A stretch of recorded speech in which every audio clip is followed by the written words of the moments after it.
and welcome to the BWIO show. I'm here today with Brandie Sutton. So can you start by telling us about yourself? Oh, about me. I am a Huntsville, Alabama native, currently residing in New York. I moved there to pursue opera. I'm a graduate of Oakwood University, which is here in Huntsville.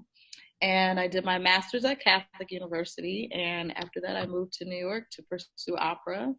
I'm a single mommy, so I'm raising an 8-year-old. He just turned 8 on Mother's Day. And I mean, that's me in a nutshell. It's not much to it. I'm so laid back. Oh, really? Oh, girl, So you're so fabulous. Oh my gosh. Thank you. You're so sweet. Thank you. I'm such a stan person. But so tell us about your voice. You're a soprano? I am a lyric coloratura, if we must be technical. That is the box that I really feel like is the best for me. It's that FOC that I feel I can do better than anybody else. I see. I see what sets you apart. Yeah. And that's what really set me apart. So lyric coloratura for now. I like to just say soprano for the most part, but yeah. Awesome. That is so cool. I am singing dramatic coloratura right now, so that's fun. Awesome. Love. Yeah. I like what you said about what fits for you. I feel like that just makes sense for what I'm doing right now. So right. You gotta know where you shine, you know. Yes. And I can sing fast, and that is it. Everybody came. That's a blessing, because it took me a while to figure it out. A while.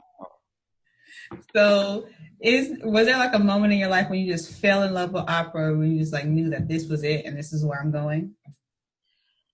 Yeah.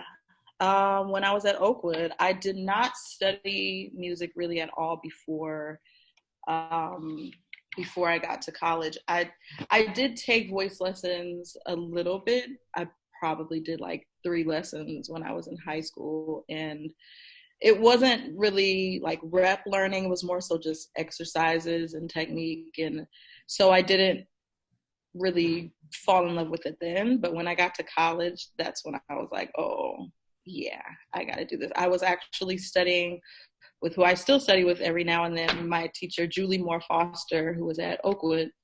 And she would play things for me and try to convince me to do it, because I didn't believe her. I was like, nah. I was a biology major. And I just took up music as a minor. Eventually, she convinced me to do that. And then after a while, she was like, no, you need to drop biology altogether and you need to do music. So she played Renee Fleming for me and Kathleen Battle. And it was the spirituals concert with Kathleen Battle and Jesse Norman. Oh, yeah. And Renee Fleming, I can't remember, one of her aria albums, and she was just like, yeah, this is what you should be doing. So that was kind of the moment, those 2 voices, or those 3 voices, that really made me say, I want to do this. Oh, that is so amazing. I've always loved to sing, but never opera. I sang gospel all the time. That's interesting. I've talked to a lot of opera singers who were like science majors at first. I'm like, y'all are some smart people. I mean, we already know the kind of thing. Yeah, people think, because you're a music major, maybe you're not that bright, but you have to be really smart. Yes. That theory and music history, retaining all that information, it's no joke. It is not a joke at all. And then all the languages and just. Oh my God, don't even get me started with languages. Yeah. You came to DC and you started to study, get your master's degree? Yes, I actually had gotten accepted to Manhattan School of Music, but I wasn't sure if I was so ready for New York. I don't know. Decisions, that we sometimes look back. Hindsight is 2020, but still, I appreciate my journey, because my journey is my journey. But I got accepted to Manhattan School of Music and Catholic University of America in DC. And I really love DC. I had family there, friends there, so I just decided to go there and pursue it. And I was able to get a lot of like gigs to help keep me through school. So that was a huge blessing, really, to be there in DC. But yeah, I studied vocal performance for my master's. Yeah, I feel like I live in DC now, and I feel like when people talk about you, it seems like you are from DC. Like people love you. That's so funny. Everybody always says they're like, I thought you were from DC. Like, no. And I only lived there for 3 years. And really? I've been in New York for almost 11 years. And people are like, I thought you lived in DC. Like, no. Yeah, that's a huge impact that you had on the city, which is amazing. Yeah, it's a blessing. It was just like, I had a lot of people that were very supportive and would constantly ask me to come perform for things or sing for church, and I never said no. I don't like to say no. If I can make it, I will be there. I will sing, because I feel like, your gift is, I always say, it's not mine to say no, when people can hear it, because you never know when they need to hear it. So I just allow God to use me in that way. So however he sees fit. So if somebody asks in the middle of the street, I will do it. Oh, that's amazing. That is so amazing. I feel like every time we see your name somewhere, we're already just like running down the street. Like, when can we come see you? Girl. Okay. God bless you. Because sometimes I feel like no one's going to come. Oh, girl, no.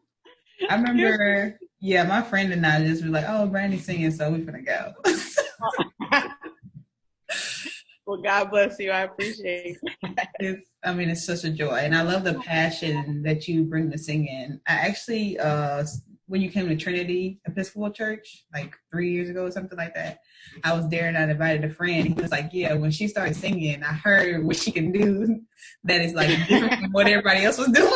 And it was such a non-music way to describe it, but he just heard this, how special your voice is. And he was like, that was it right there. And I was like, yeah, you can sing. Oh, thank you.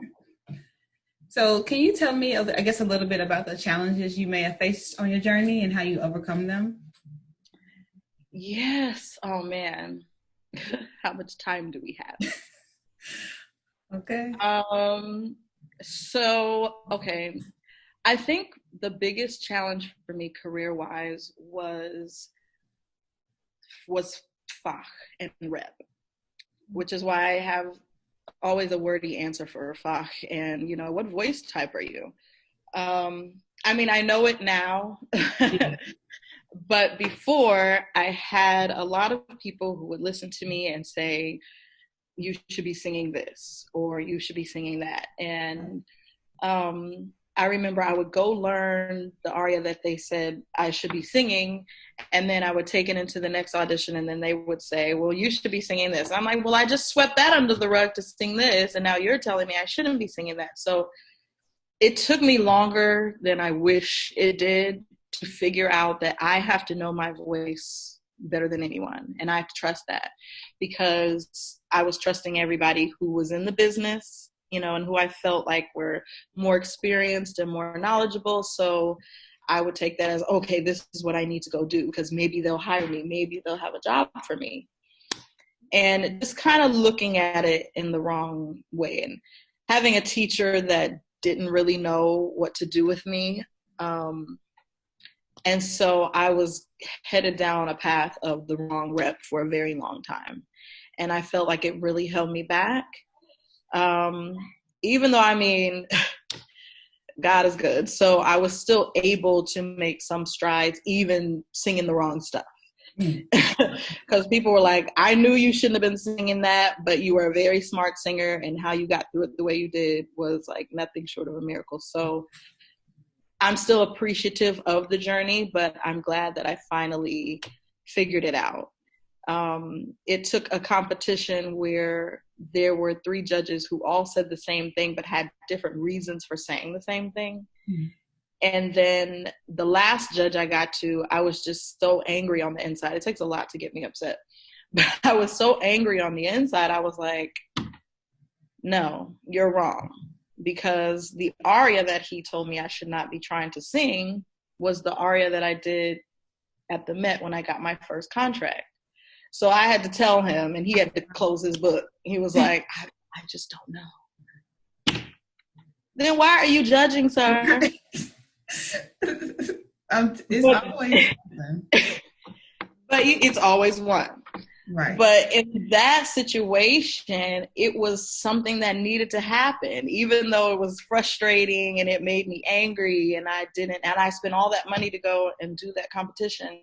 That was a big moment for me, because it was like, Brandie, you know yourself better than anybody. You know your voice better than this man. And I mean, maybe you had a bad day. Maybe anything happened, as to why you sang the way you did, and they didn't get what they know you are.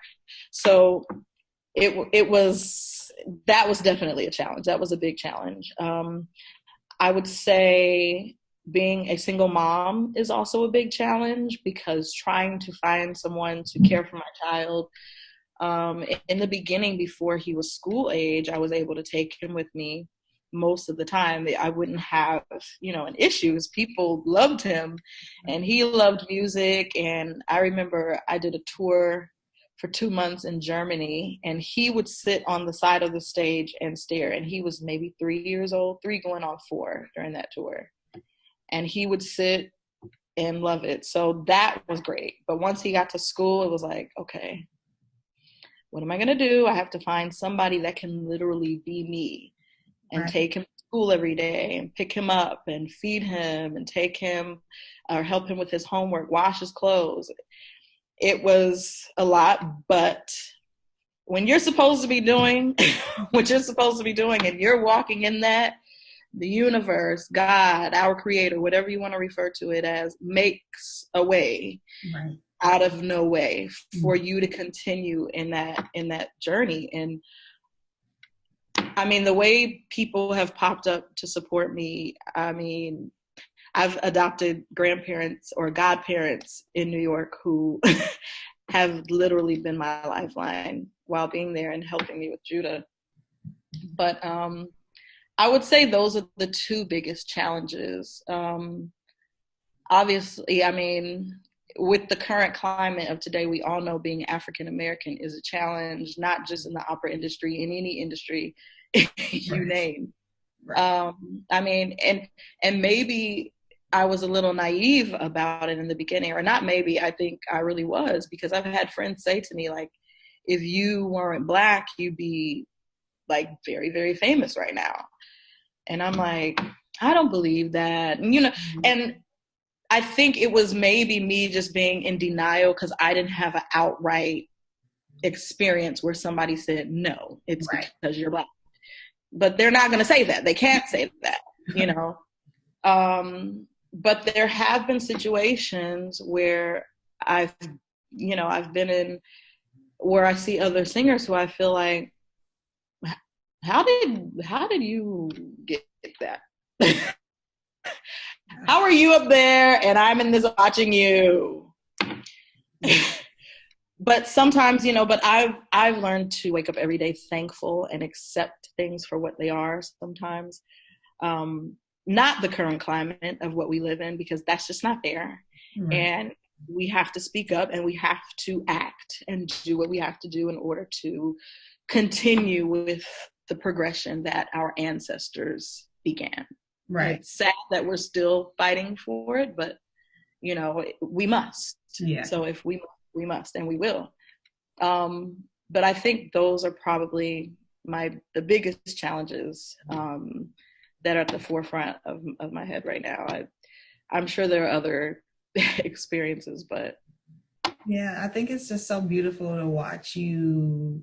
I mean, as a performer and as a mother and as a single mother, because so many of us like have our dreams, and we just feel like there's so many things that are in our way, or that that weigh us down. And I think watching you like be so positive and just so uplifting and having such a huge impact on people, it just speaks to like continuing on this journey even when it gets difficult. So that's just the energy I get from you. I mean, it's just, it's an overwhelming light that's just a perseverance. Oh wow! Thank you.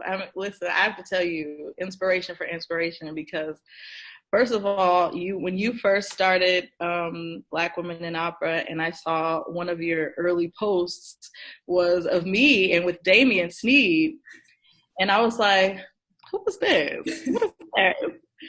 And 5 minutes later, you had this huge following, and I mean, your posts were accurate. They were on point. They were educational. They were, I mean, I'm just like, this girl is fierce. You are fierce, daughter. Okay. Thank you. So definitely, I mean, you've inspired me to want to make some moves. So I really appreciate you for that, honestly. Thank you. Thank you. I really appreciate that. That's so uplifting. So what are some of your motivations? You know, I think my biggest motivation is I just want to sing. Mm-hmm. Like, being here at home, I have not heard "shut up" more. Yes. Because they're used to it, so they're over it. But like, my sister is like, "Can you turn that down?" or "Can you be quiet?" Or my mom is like, "Okay," or she'll sneak in and just stare at me. And then I'm all like, sorry. But I just want to sing. Growing up, I sang gospel. I didn't think that singing would put food on the table, so that's why I pursued biology. And my mom wasn't really for it either in the beginning, until I started winning competitions and getting some checks. And she was like, "Oh, that's my baby got that." Like, yes, girl.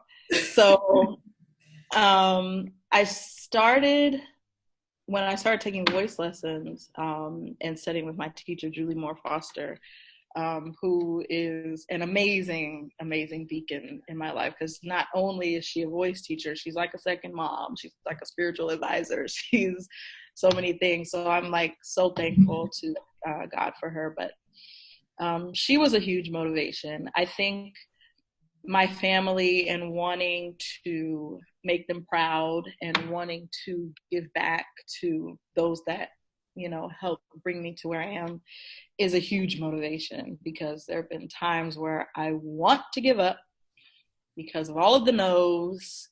And then it's like family in the back of your mind who, you know, is waiting for you to come home with some good news, or that yes, like, guess what, mom, you know? Right. So that has been probably my biggest. Also, my son, I want him to be able to see that, you know, if you work for something, you can achieve anything. And the only thing that can stop you is you. If you start doubting, you know, it doesn't matter how long it takes you to get there. Don't doubt and give up. Just keep going, because eventually it has to happen. That's kind of like how I feel. I don't know, maybe because it happened for me that way. Maybe I'm spewing a bunch of BS. I don't know. I just feel like for me, that's what happened, you know, and that motivation of there are people watching you who are inspired by you, who want to know that if you don't give up, it can happen for them too. So that's been the biggest motivation, because I've definitely wanted to give up. Oh yes.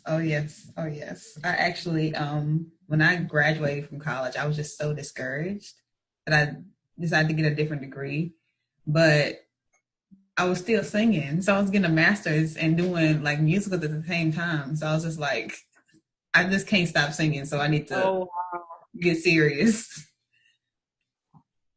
Did you start in music? Yeah, I got, so when I started, I was in high school, didn't leave the choir room. And the teacher was like, okay, well, we can just study music.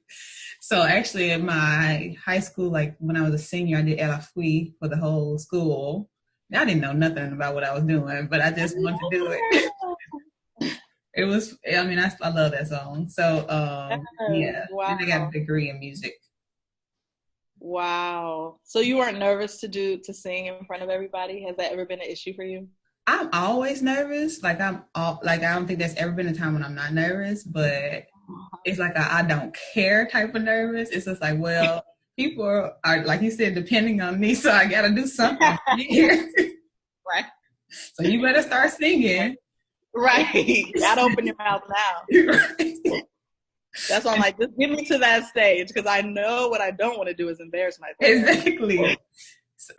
Something's gonna come out, something's gonna happen. So I just wanted to do it, and I just really just went out there and did it. I can't believe it. But yeah, so that started me with like just doing music, and I got to school, and I went to Jackson State, and I started singing, opera and stuff. Yeah. See, that passion. You can't Yeah, deny it that. really is. It really is there. Yeah. So can you tell us about your Met journey and like your debut? Yes. Okay. So That was such an exciting day. Oh my gosh. I listen to this day. I'm like, every minute of that day is still like playing very vividly in my mind, because I was running to, oh God, what was it's a department store, Neiman Marcus, out in White Plains, trying to get some shoes that I wanted to wear for this debut, and almost missed my debut. Stuck in traffic. Brandie, why did you do this? It was so many things about that day. I was videotaping and like documenting everything. But how I got my first audition there, I was doing the NIOP auditions, and it's a great auditioning tool, because they have several managers, different houses that you can pay one fee to sing one audition and knock everybody out. And so this audition that I did, Lenore Rosenberg was there from the Met.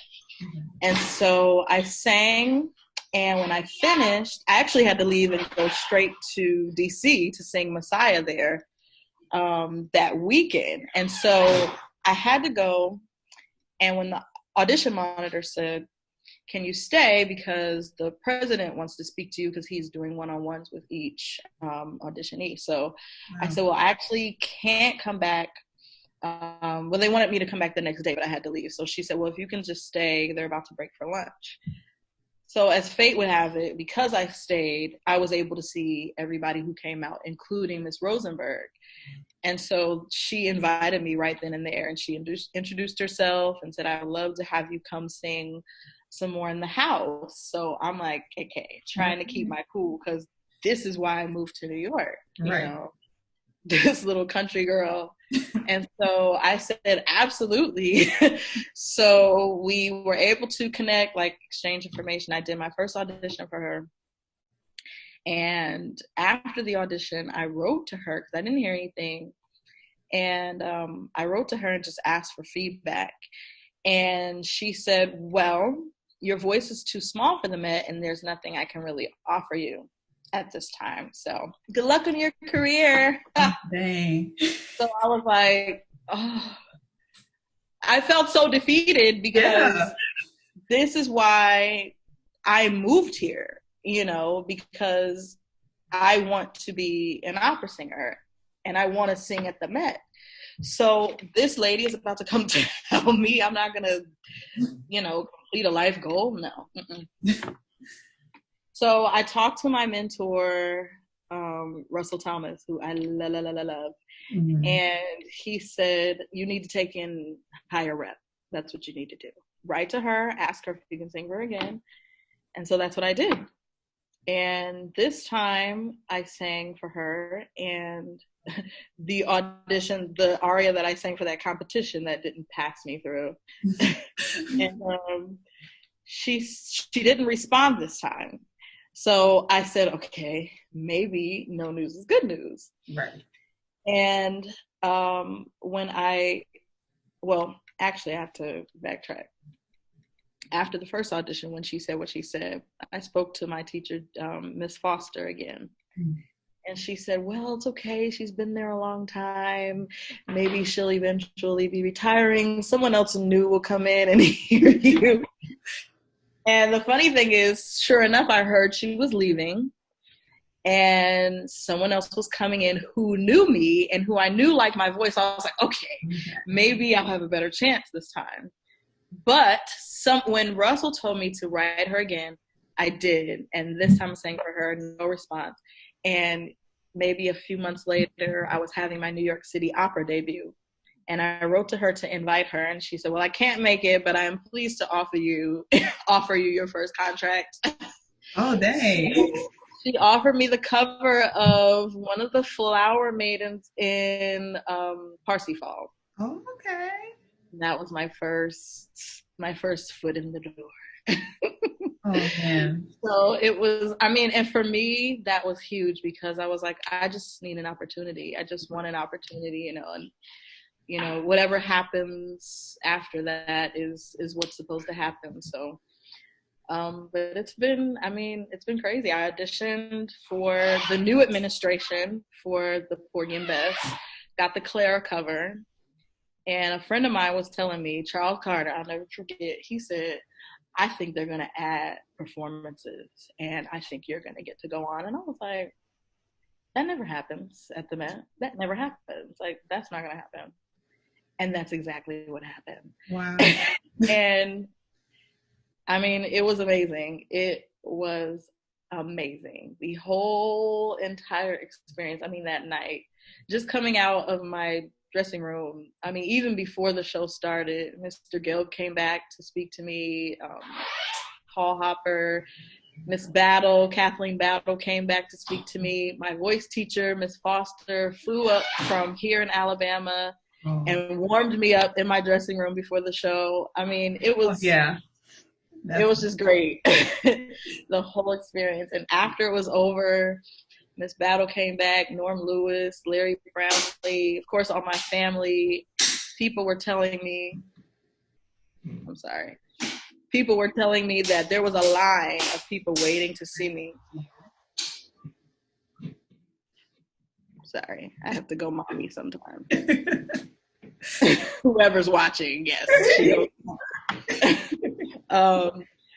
But they said that people were like waiting down and around the corner. And for me, it was extra special because my grandmother, who was a huge musical influence in my life, Mary Inez Langbooth, who my middle name is after, Inez, and she was the chairperson of the music department at Oakwood for 29 years, and she taught there collectively for 44 years. Wow. And so she taught me piano. She played organ. She was the first one really who heard my voice and said, there's something unique about your voice. She said, it's as if the Lord dropped it in your throat. Oh. And she said, you watch what I tell you. One of these days, people are going to be lined up around the corner to come hear you sing. Because, they didn't buy tickets on the internet in her day. They lined up around the corner. Right. So when she said that to me, I was just like, what? Like, me? I don't know. She was like, yeah, you mock my words. She said, I may not be here to see it, but you watch what I tell you. Mm. And so she wasn't here to see it because she passed in 2010. Mm-hmm. So for me, it was a huge moment because I felt like it was her prophetic vision coming to pass. So it was like really, really huge. And for it to happen there at that house, like something that I just set for myself as the bar, like, okay, just let's see if you can go do this. Right. And you did it because, girl, I was like, I don't know why I was in D.C. worried about what you doing. Okay, when is she going to tell us how it went? what happened? I don't, and it's so many things. I'm like, I didn't even post as like I wanted to. It was so much going on. It was so many people like, why wasn't I on the backstage list? I'm like, well, I didn't want everybody. I was wanting to see everybody at the restaurant after, and it just didn't go how it should have gone. But overall, it was great. And yes, when people started like putting in the captions and stuff like that, I was like, okay, it was wonderful. That's what we knew it would be. That's such an amazing story. Like that, I mean, just motivates. I feel like a lot of people so much. Thank you. And it. And I will say this because as a cover, when you first come in, I've heard like people actually said to me, be careful, I just want to warn you, most of the time when people go in as a cover, that's all they do. Wow. And it does happen that way. I must admit it. I've actually heard stories like that, and people who have said that they only covered, And in my mind, I just immediately shunned that. I rebuked that. I said, no, he don't know my God. Okay. That's what's happening over there. But over here. And, not only, and even though I was a cover that got to go on, I got to go on. Right. And then I was supposed to sing the Dew Fairy in Hansel and Gretel, but the fall season got canceled, so I'm not able to return in the fall, but I will get to return very soon. I just can't say anything yet. Okay. But it's happening. So she's not only a cover. She gets to go on. I love it. Go on. Yes. I cannot wait. So but me either. I'm so excited. So what advice do you have for like young singers? Ooh, same thing I was saying earlier about knowing your voice, knowing your instrument. That means whatever you need to do to dig it out, surgery, pick it apart, practice, learn your voice, record yourself singing, know what it is that you bring to the table that everybody else can't bring to the table, because everybody brings something to the table. That's why usually when people say to me that they ask me like, well, who was the better singer, Whitney or Mariah? And I said, well, there were things that Mariah could do that Whitney couldn't do, and things that Whitney couldn't do that Mariah could do, or that Whitney could do that Mariah couldn't do. And I don't like to say who's better, but everybody has that special X factor about them that makes them special. So I say, find out what that is, capitalize on that, bring that to the table, and be so good at it that people can't tell you no. I mean, yes, we as Black people have had a very, very intense and difficult journey. And especially, and like I said, in any industry and in the music industry, with having to be more than great just to be considered average. But I think that when you are so good, when they can't tell you no, they can't tell you no. There were still people, Eartha Kitt, Joyce Bryant, Dorothy Dandridge, Hazel Scott. I mean, there were a lot of people who were still Black, who still, I can't think of where are the words, Lord? who dominated in their industry and really made a name for themselves, even though they were Black, for us, which they did. So since we're unfortunately not out of this bubble yet, we have to continue to pave the way for those who are gonna come after us. So that would be my advice. Keep pushing, know yourself, and know your craft. Know how to get up and do it even when you don't feel like getting up and doing it. Yes, that's a word. That's a ministry right there. So do you have I feel like the Met debut was a dream come true, but do you have any other dreams that you want to come true? Yeah, I want to start my own opera company. Like really, really, it's a far off goal, but I wanted to do that as well as my own school for any type of voice, not just opera, but for gospel singers, musical theater, jazz, everything. But it is a super, super far off goal because I really want to perform, and I know the dedication it's going to take for me to really make that what I want it to be. And I really want to do it here in my hometown. I'm actually in Huntsville, Alabama right now because New York is kind of cray because of COVID. So I got stuck down here in a production with Opera Birmingham when everything hit the fan, and I was only an hour and a half away from home. So I was like, I'm gonna go home, and I think I'm just gonna stay there and wait it out a little bit. But being here has really, really helped me to imagine some new projects. So I would like to help with the opera company here that is just starting. So we'll see. Little bit at a time. I just want to sing and survive doing it and pay my bills doing it. So I don't have to do anything. That's the goal. Yes, that is okay. But I love it. I love it. I cannot wait to support these dreams, girl. I cannot wait. Thank you. Okay. This is my last question. If you could write an opera, what would it be about? Ooh. Man. I don't know.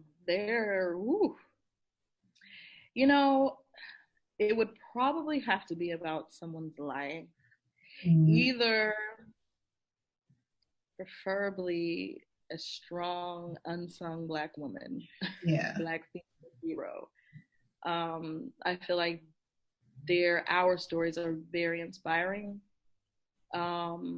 because of the struggles that we don't say, that we don't complain about, that we just get through.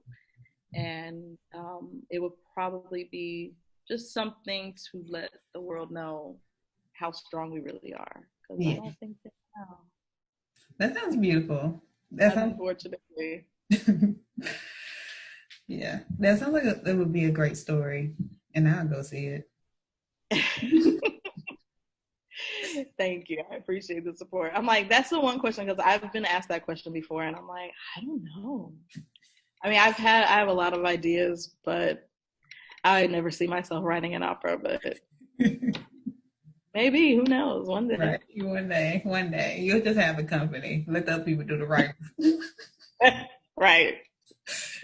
Let me start there. Right. So thank you so much for coming. Where can people find you? Oh, well, right now in Huntsville, Alabama, because I have nothing going on. Okay. But I'm on IG, Brandie, BRANDIE _Inez.